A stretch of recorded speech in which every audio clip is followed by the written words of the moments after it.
everyone, welcome back to my YouTube channel Artistic Dimpy. Today we will know about materials. What is the art materials? वैसे तो art materials important नहीं है. As a beginner artist, basic fundamentals are important. And also as a professional artist.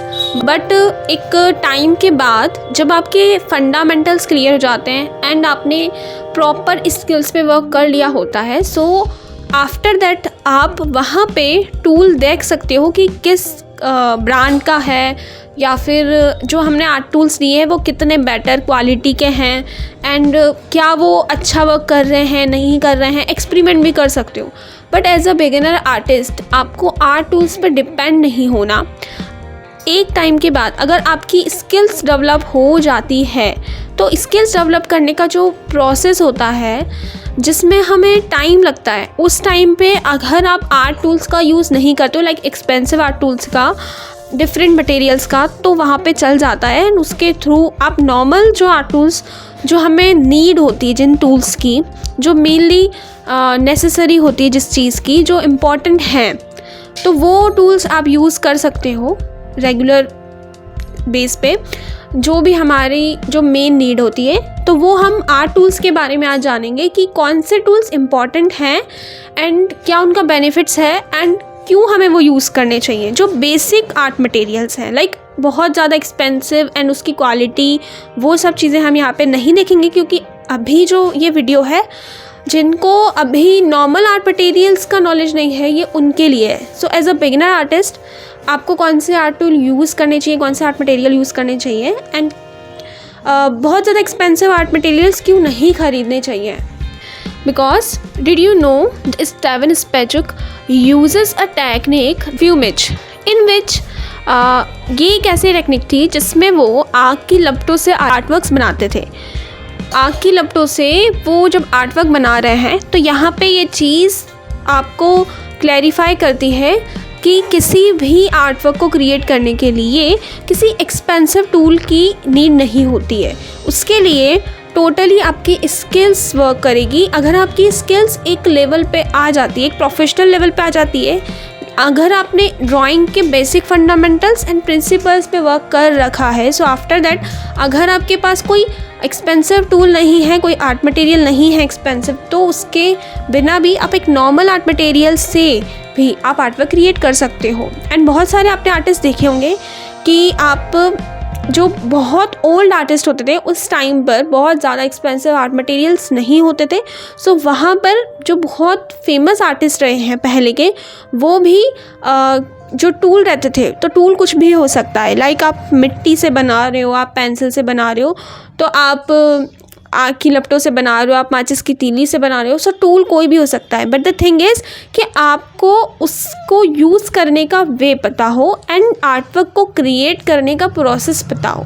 अगर आपको ये पता है कि प्रोसेस क्या है एंड आपका जो स्किल्स है वो ऑलरेडी डेवलप्ड है, आपका जो हैंड है, आपको पता है कि किस टाइप से मूव करना है, उसका प्रोसेस क्या है, एंड आप जो चीज़ देख रहे हो, draw what you see concept क्या कहता है, यही चीज़ कहता है कि आप देख क्या रहे हो. आर्टिस्ट पर्सपेक्टिव से अगर आप चीज़ों को देखते हो तो जितनी भी चीज़ें आपके आसपास आपको दिखती है, तो वहाँ पे आप इजीली उन चीज़ों को जज कर पाते हो.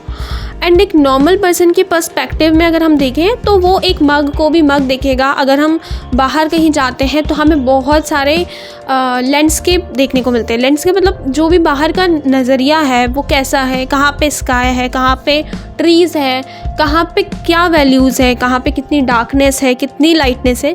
तो एक आर्टिस्ट के पर्सपेक्टिव में वो सारी चीज़ें इंक्लूड हो जाती हैं. नॉर्मल पर्सन के पर्सपेक्टिव में अगर हम वो देख रहा है तो हाँ, लाइक ट्रीज़ है तो उससे सिर्फ ट्रीज़ दिख रही है. बट अगर एक आर्टिस्ट उसे देख रहा होता है तो उसका पर्सपेक्टिव ये रहता है कि अगर मैं इसको स्केच करूँगा यहाँ पे या फिर मैं एक लैंडस्केप बनाऊँगा तो वो वहाँ पे क्या ऐड करेगा या फिर क्या उसकी वैल्यूज़ है, कैसे वो उसको जस्टिफाई करेगा, क्या उसका प्रोसेस रहेगा एंड क्या वो पहले बनाएगा, क्या वो बाद में बनाएगा, वो सारी चीज़ें उसमें इंक्लूड हो जाती है.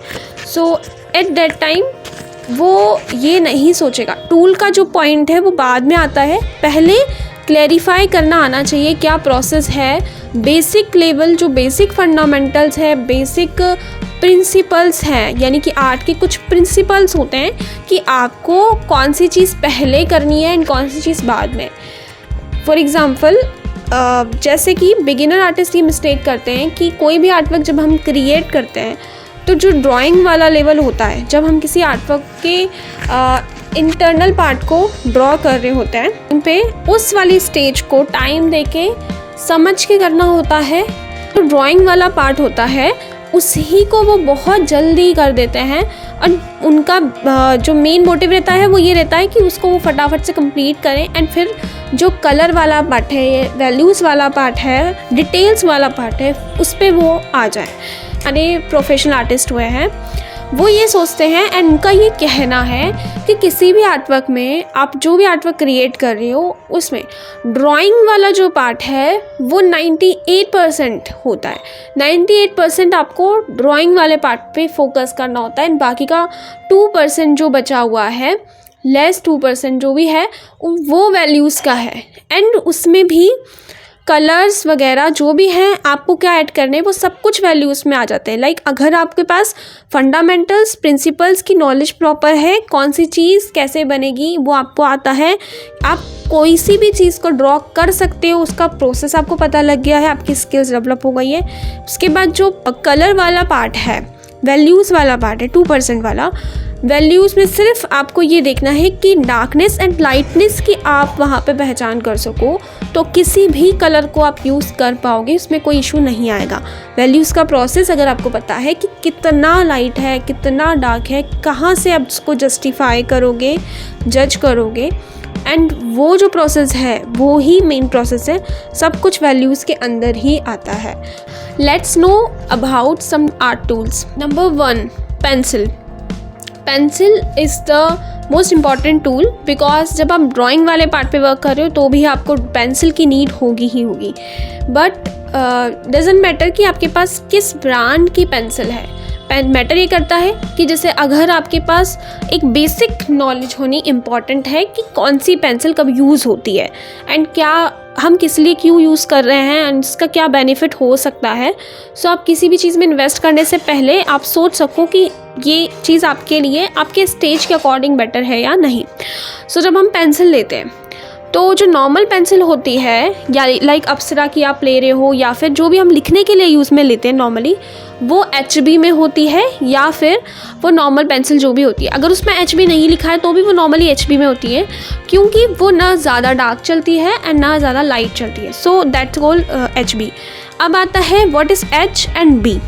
H means hard and B means black, यानी कि जितना ज़्यादा H होगा, H बढ़ेगा लाइक 2H 3H 4H, उतना ज़्यादा पेंसिल हार्ड होगी एंड जितना ज़्यादा ब्लैक होगा उतनी ज़्यादा पेंसिल डार्क चलेगी। 2B 4B 6B 8B and 10B।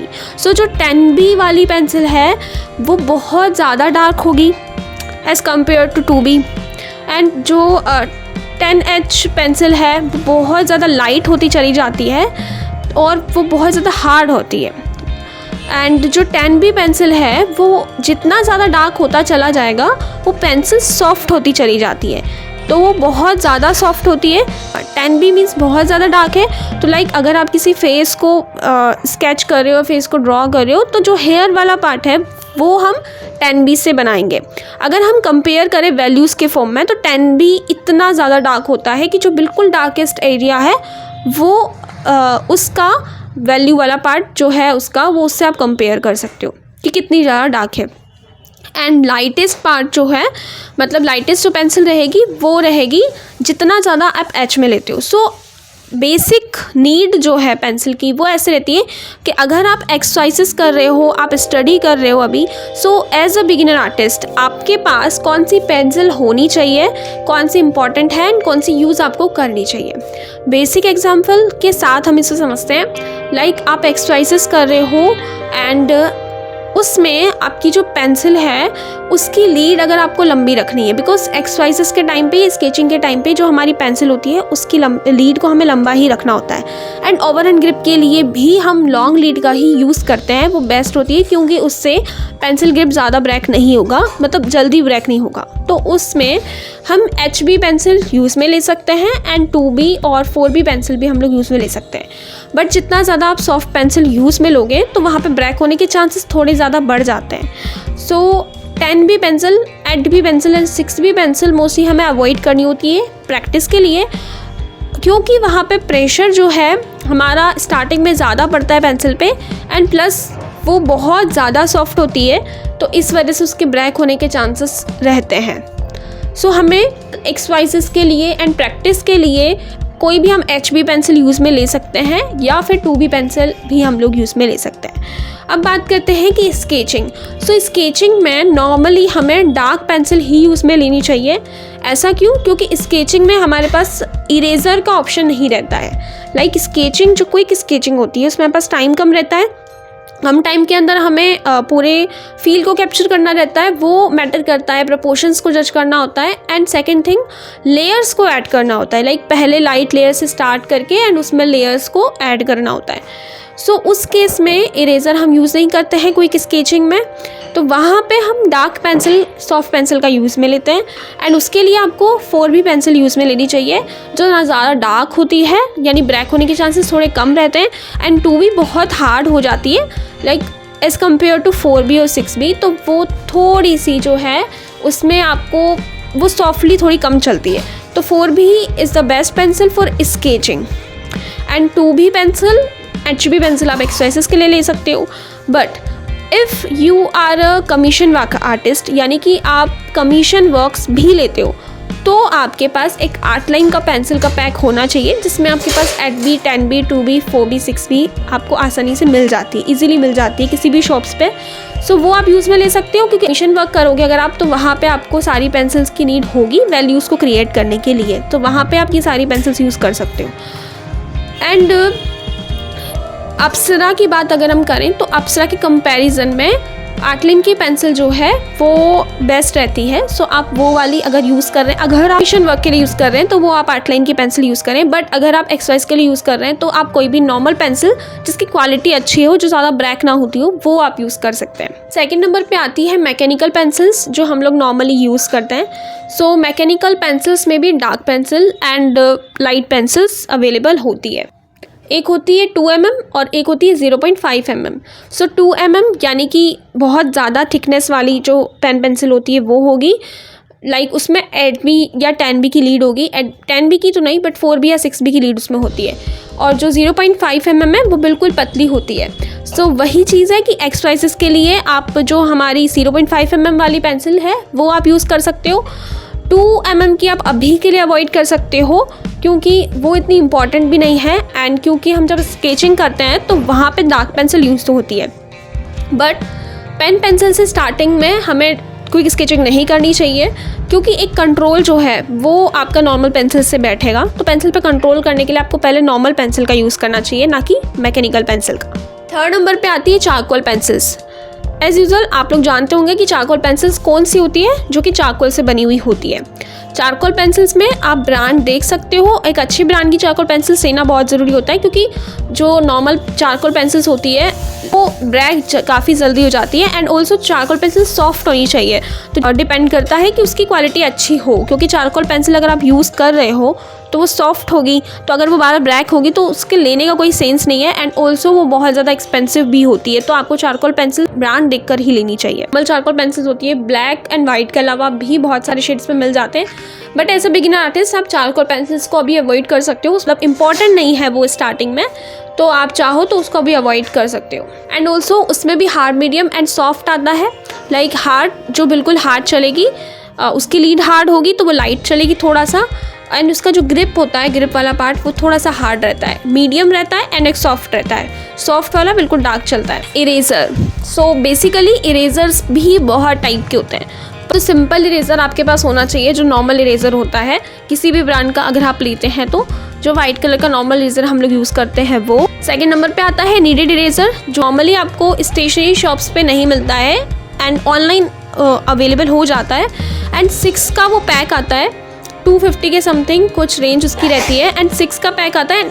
Also वो बहुत लंबे टाइम तक चल जाता है। तो नीडेड इरेजर आपके पास होना इसीलिए भी ज़रूरी है क्योंकि अगर आप कमीशन आर्ट वर्क्स कर रहे हो तो वहाँ पे आपको बहुत नीड होगी, एंड अगर आप कमीशन आर्ट वर्क्स नहीं कर रहे हो तो वो इतना इंपॉर्टेंट तो नहीं है। बट द थिंग इज़ कि अगर आप जब नॉर्मल इरेजर यूज़ करते हैं हम, तो पेंसिल को जब हम इरेज करते हैं तो वो बहुत मतलब ब्लैक हो जाता है। तो नीडेड इरेजर जो इतनी जल्दी ब्लैक नहीं होता, एंड ऑल्सो आप उसको कितना भी ज़्यादा छोटा करके डिटेल्स वाले एरिया पे यूज़ कर सकते हो, एंड बहुत सारे उसके बेनिफिट्स होते हैं कि उसके जो डस्ट है वो नहीं निकलती है। तो नीडेड इरेजर इसीलिए भी इम्पॉर्टेंट होता है।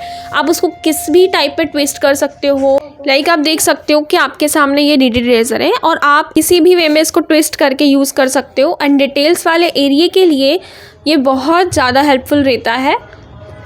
आपने देखा होगा कि प्रोफेशनल आर्टिस्ट यूज़ करते हैं इसे नॉर्मली, एंड सबके पास ये अवेलेबल होना चाहिए। सो आप इसको किसी भी टाइप में यूज़ कर सकते हो, एंड सबसे बेस्ट पॉइंट ये है कि इसका डस्ट नहीं निकलता, ये ब्लैक नहीं होता, तो ये बहुत ज़्यादा हेल्पफुल रहता है। इलेक्ट्रिक इरेज़र, तो electric eraser as a beginners important नहीं होता, सो वो आप बाद में परचेस कर सकते हो जब आपको उसकी नीड हो। इलेक्ट्रिक इरेज़र हम लोग इसलिए यूज़ करते हैं, कलरफुल पेंसिल्स के लिए यूज़ होता है। यानी कि कलरफुल पेंसिल से अगर आप स्केचिंग कर रहे हो या कोई वर्क कर रहे हो तो इलेक्ट्रिक इरेज़र से आप उसको इरेज कर सकते हो, बट नॉर्मल इरेज़र से आप उसको इरेज नहीं कर सकते हो। तो नॉर्मली वो उसके लिए यूज़ होता है। पेंसिल इरेज़र आप लोग जानते होंगे कौन सा होता है, लाइक ज़ीरो मोनो इरेज़र। इसमें भी पेंसिल इरेज़र आपके पास हो अगर तो बहुत अच्छी बात है, क्योंकि पेंसिल इरेज़र आप इसमें ले सकते हो एंड ज़्यादा कॉस्टली भी वो नहीं मिलता, एंड उसके भी आप पार्ट्स कर सकते हो, एंड वो भी छोटा एंड बड़ा हो जाता है। उसका साइज़ आप यूज़ करके उसको यूज़ में ले सकते हो। तो जैसे एक्सरसाइज वगैरह के लिए आप ले रहे हो या डिटेल्स वाले पार्ट के लिए ले रहे हो तो वो भी हेल्पफुल रहता है। इलेक्ट्रिक इरेज़र का एक ये भी बेनिफिट है कि कहीं पे आपने वैल्यूज़ ऐड की हैं एंड बहुत ज़्यादा लेयर्स ऐड कर दिए, सो आफ्टर दैट अगर आपको वहाँ पे वो चीज़ इरेज करनी है तो वो इजीली इरेज नहीं होती, तो वहाँ पे आप इलेक्ट्रिक इरेज़र यूज़ कर सकते हो, वहाँ पे वो चीज़ इरेज हो जाती है। सो अगर आप कमीशन वर्क करते हो तो वहाँ पे इलेक्ट्रिक इरेज़र आप यूज़ में ले सकते हो। फिर आते हैं blending tools. Blending tools is also important, but as a beginner artist अगर आप कमीशन आर्ट वर्क्स नहीं कर रहे हो तो वहाँ पे भी ब्लेंडिंग टूल्स इम्पॉर्टेंट नहीं है, क्योंकि जब आप बिगिनर होते हो एंड जब आपके पास बेसिक फंडामेंटल्स एंड प्रिंसिपल्स की प्रॉपर नॉलेज नहीं है, ब्लेंडिंग टूल्स खरीद लेते हैं। तो ब्लेंडिंग टूल्स बहुत टाइप के होते हैं, वो आप यूज़ में ले तो सकते हो बट आपको उस पर डिपेंड नहीं होना। लाइक जो वैल्यूज़ वाला एरिया होता है, अगर आप उसको लेयर बाय लेयर ऐड करते हो तो वहाँ पे आपको ब्लेंडिंग टूल की नीड नहीं होगी। सो जब आप वैल्यूज़ को सीख रहे होते हो एंड प्रॉपर नॉलेज हो जाती है तो उसके बाद नॉर्मली जो प्रोफेशनल आर्टिस्ट होते हैं वो ब्लेंडिंग टूल्स को अवॉइड भी करते हैं। बट ब्लेंडिंग टूल्स का क्या इंपॉर्टेंस है वो हम जान लेते हैं। आप यूज़ कर सकते हो, वो टोटली आपके ऊपर डिपेंड है। वो आपके गोल पे भी डिपेंड होता है कि आप क्विक स्केचिंग वगैरह कर रहे हो तो वैल्यूज़ को ऐड करने का आपके पास टाइम नहीं है, तो वहाँ पे भी आप ब्लेंडिंग टूल का यूज़ कर सकते हो। फिंगर्स का भी यूज़ करते हैं नॉर्मली स्मच करने के लिए। ब्लेंडिंग स्टम्प्स जो हमें नॉर्मली अलग अलग साइज़ में अवेलेबल हो जाते हैं और वो ऑनलाइन हमें मिलते हैं, सो आप ऑनलाइन परचेस कर सकते हो एंड वो अलग अलग साइज़ में अवेलेबल होते हैं। तो आप डिटेल्ड एरिया के लिए छोटे स्मॉल साइज़ वाले एंड बाकी सब जो लार्ज एरिया है उसके लिए भी आप वो स्टम्प्स यूज़ कर सकते हो, एंड क्वालिटी भी उनकी सही रहती है, एंड प्लस आप उन्हें घर पे भी बना सकते हो, उसके लिए भी काफ़ी ट्यूटोरियल्स मिल जाते हैं। क्लॉथ में हम लोग कॉटन क्लॉथ यूज़ करते हैं जो नॉर्मली यूज़ हो जाता है, एंड कॉटन क्लॉथ से अच्छा सा स्मैच हो जाता है। आपके पास उसकी प्रॉपर नॉलेज है कि कैसे करना है, अगर प्रोसेस आपको पता है तो वो भी आप यूज़ में ले सकते हो। सॉफ्ट टिश्यू पेपर्स भी आप यूज़ में ले सकते हो। मेकअप एप्लीकेटर्स भी हम लोग यूज़ में लेते हैं, लाइक ब्रशेस वगैरह जो होते हैं, मेकअप ब्रशेस वगैरह, वो भी स्मजिंग के लिए यूज़ में लिया जाता है। जैसे जैसे उसका जो ग्रिप होगा उसके अकॉर्डिंग कि किस साइज़ का ब्रश है तो वो उस एरिया के हिसाब से, लार्ज एरिया के हिसाब से, स्मॉल एरिया के हिसाब से यूज़ में लेते हैं। एंड सॉफ्ट ब्रशेस हम लोग यूज़ में लेते हैं तो उससे काफ़ी ज़्यादा स्मज हो जाता है। अगर आपको स्मज करने के लिए कोई चीज़ यूज़ में लेनी है तो आप सिर्फ सॉफ्ट टिश्यूज़ का यूज़ करो एंड पेपर स्टम्प्स का यूज़ करो। तो दो चीज़ें बेस्ट है स्टार्टिंग में। बहुत ज़्यादा आपको चीज़ें नहीं खरीदनी है, बहुत ज़्यादा आपको इन्वेस्ट भी नहीं करना है as a beginner artist. Thank you so much everyone, and I hope इस वीडियो से आपको एक बेसिक आइडिया लग गया होगा कि कौन से टूल्स आपको अभी के लिए यूज़ करने हैं एंड कौन से बात के लिए, एंड किस चीज़ पे आपको अभी के लिए इन्वेस्ट करना इंपॉर्टेंट है, एंड क्यों हम ज़्यादा एक्सपेंसिव आर्ट मटेरियल्स हमें यूज़ में अभी के लिए नहीं लेने चाहिए या अवॉइड करनी चाहिए।